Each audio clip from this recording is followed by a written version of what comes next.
नमस्कार। ये आकाशवाणी शिमला है। अब आप राजकुमारी चंदेल से प्रादेशिक समाचार सुनिए। आज के मुख्य समाचार। राज्य मंत्रिमंडल ने पुलिस विभाग में आरक्षी के पद पर 30% महिला आरक्षण प्रदान करने और प्रदेश में 40 शहरी स्वास्थ्य व वेलनेस सेंटर खोलने को दी मंजूरी। मुख्यमंत्री ने कहा, जागरूकता से एड्स के प्रति समाज के दृष्टिकोण में आया बदलाव। एड्स पीड़ित बच्चों की सहायता के लिए योजना बनाएगी सरकार। विकसित भारत संकल्प यात्रा के तहत प्रदेश के ग्रामीण इलाकों में लोगों को मिल रही केंद्रीय योजनाओं की जानकारी।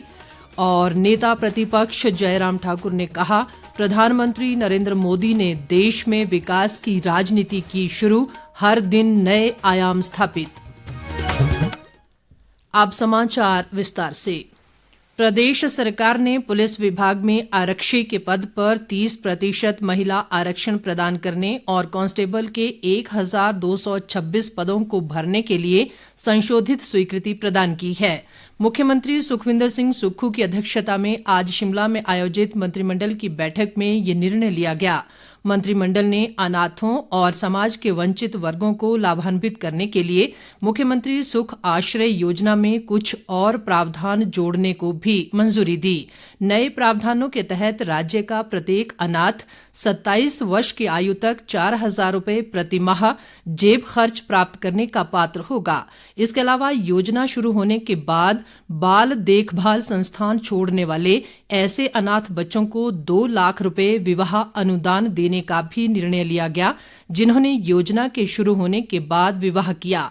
ये राशि एक बार ही देय होगी। बैठक में पूह से काजा तक के सीमावर्ती क्षेत्रों में गुणवत्तापूर्ण विद्युत उपलब्ध करवाने के दृष्टिगत 486 करोड़ 47 लाख रुपए की विस्तृत परियोजना रिपोर्ट को भी स्वीकृति प्रदान की गई। मंत्रिमंडल ने लोगों की सुविधा के दृष्टिगत शहरी क्षेत्रों में प्राथमिक स्वास्थ्य देखभाल प्रणाली को सुदृढ़ करने के लिए प्रदेश में 40 नए शहरी स्वास्थ्य और वेलनेस सेंटर खोलने को भी स्वीकृति प्रदान की। बैठक में हिमाचल प्रदेश औद्योगिक निवेश नीति 2019 में संशोधन करने और इसके संबंधित नियमों में संशोधन करने को मंजूरी प्रदान की गई। मंत्रिमंडल ने हमीरपुर में हिमाचल प्रदेश राज्य विद्युत बोर्ड निगम लिमिटेड का जोन सृजित करने और मुख्य अभियंता का कार्यालय स्थापित करने को भी स्वीकृति प्रदान की। इसके अलावा मंत्रिमंडल ने विभिन्न विभागों में अलग अलग श्रेणियों के पद भरने को भी मंजूरी प्रदान की। राज्यपाल शिव प्रताप शुक्ल ने कहा है कि भारत की ताकत इसकी विविधता और एकता में निहित है। वे आज राजभवन शिमला में नागालैंड के स्थापना दिवस के अवसर पर हिमाचल में रहने वाले नागालैंड के निवासियों से संवाद कर रहे थे। राज्यपाल ने कहा कि एक भारत श्रेष्ठ भारत के दृष्टिकोण से भारत की एकता व अखंडता और अधिक मजबूत होगी। उन्होंने कहा कि राष्ट्र प्रेम की भावना से ओतप्रोत नागालैंड वासियों ने देश की विविध संस्कृति को समृद्ध करने में निरंतर योगदान दिया है। राज्यपाल ने उन्हें हिमाचली टोपी और शॉल भेंट कर सम्मानित भी किया। मुख्यमंत्री सुखविंदर सिंह सुक्खू ने कहा है कि प्रदेश सरकार आने वाले बजट में एड्स पीड़ित बच्चों की सहायता के लिए एक योजना लेकर आएगी, जिसमें ऐसे बच्चों को शिक्षा के अवसर प्रदान करने और उन्हें मुख्य धारा में शामिल करने के प्रावधान होंगे। ये बात आज उन्होंने शिमला में लेट कम्युनिटीज लीड विषय पर आयोजित राज्य स्तरीय विश्व एड्स दिवस समारोह की अध्यक्षता करते हुए कही। मुख्यमंत्री ने कहा कि लगातार जागरूकता कार्यक्रमों के कारण एड्स के प्रति समाज के दृष्टिकोण में बदलाव आया है। उन्होंने कहा कि एड्स पीड़ित व्यक्तियों को वर्तमान राज्य सरकार हर संभव सहायता प्रदान कर रही है। मुख्यमंत्री ने कहा कि आगामी बजट में सरकार विधवाओं और मूक बधिर बच्चों के लिए भी एक योजना लाने जा रही है। उन्होंने युवाओं से जीवन में सफलता के लिए चुनौतियों का दृढ़ता के साथ सामना करने का आह्वान किया।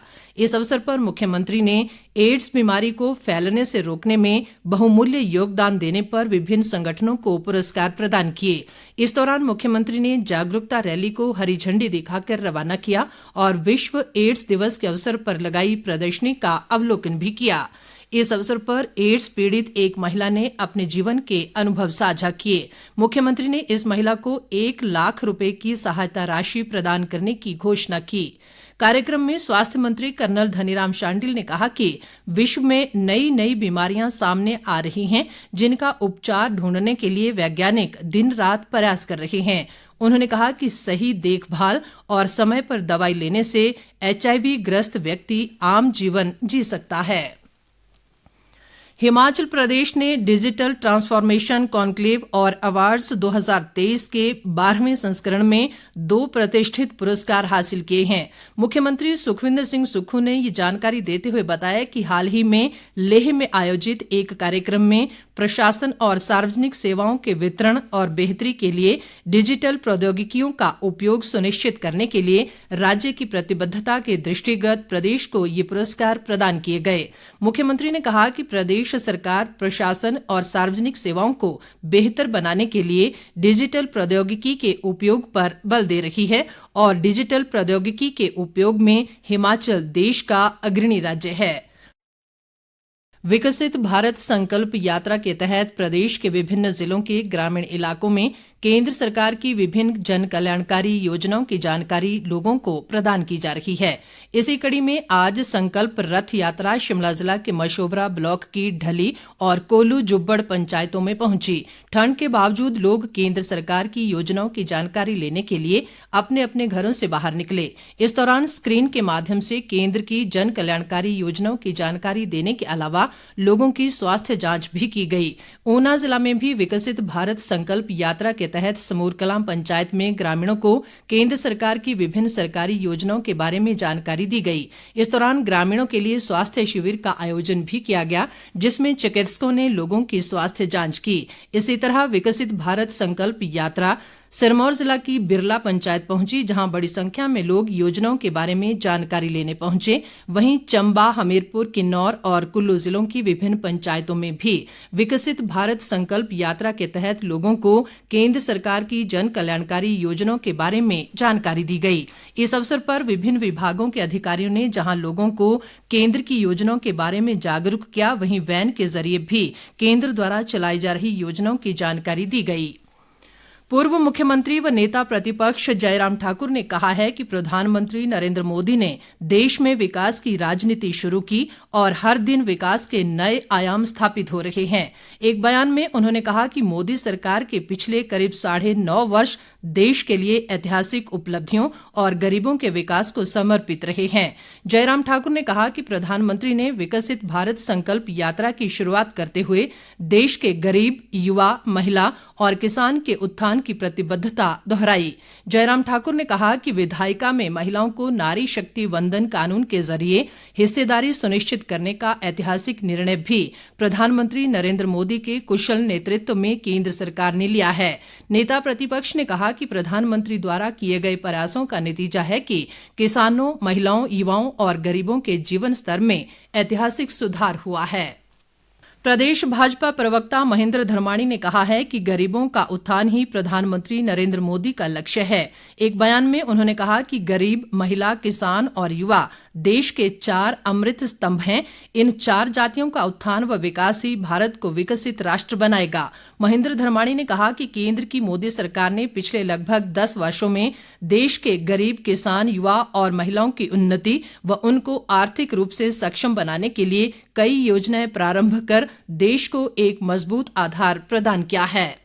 लेफ्टिनेंट जनरल मनजिंदर सिंह ने आज शिमला स्थित सेना प्रशिक्षण कमान के 24वें general officer commanding in chief के रूप में पदभार संभाला। लेफ्टिनेंट जनरल मनजिंदर सिंह सैनिक स्कूल कपूरथला, राष्ट्रीय रक्षा अकादमी खड़गवासला और भारतीय सैन्य अकादमी देहरादून के पूर्व छात्र हैं। वे भारतीय सैन्य अकादमी देहरादून और भूटान में स्थित भारतीय सैन्य प्रशिक्षण दल में प्रशिक्षक भी रहे हैं। लेफ्टिनेंट जनरल मनजिंदर सिंह ने defence services staff college, higher command course जैसे विभिन्न प्रतिष्ठित पाठ्यक्रमों में भाग लिया है और उन्हें थाईलैंड में राष्ट्रीय रक्षा कॉलेज में भाग लेने का गौरव भी प्राप्त हुआ है। उनके अनुकरणीय नेतृत्व और राष्ट्र के प्रति कर्तव्य के प्रति समर्पण के लिए जनरल ऑफिसर को 2015 में युद्ध सेवा पदक और 2019 में विशिष्ट सेवा पदक से सम्मानित किया गया था।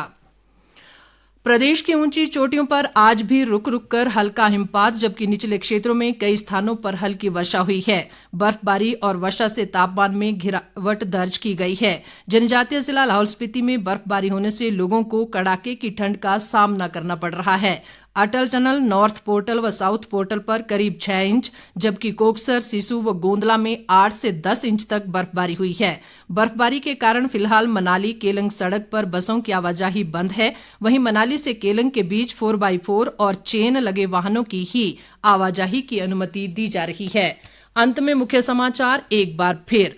राज्य मंत्रिमंडल ने पुलिस विभाग में आरक्षी के पद पर 30% महिला आरक्षण प्रदान करने और प्रदेश में 40 शहरी स्वास्थ्य और वेलनेस सेंटर खोलने को दी मंजूरी।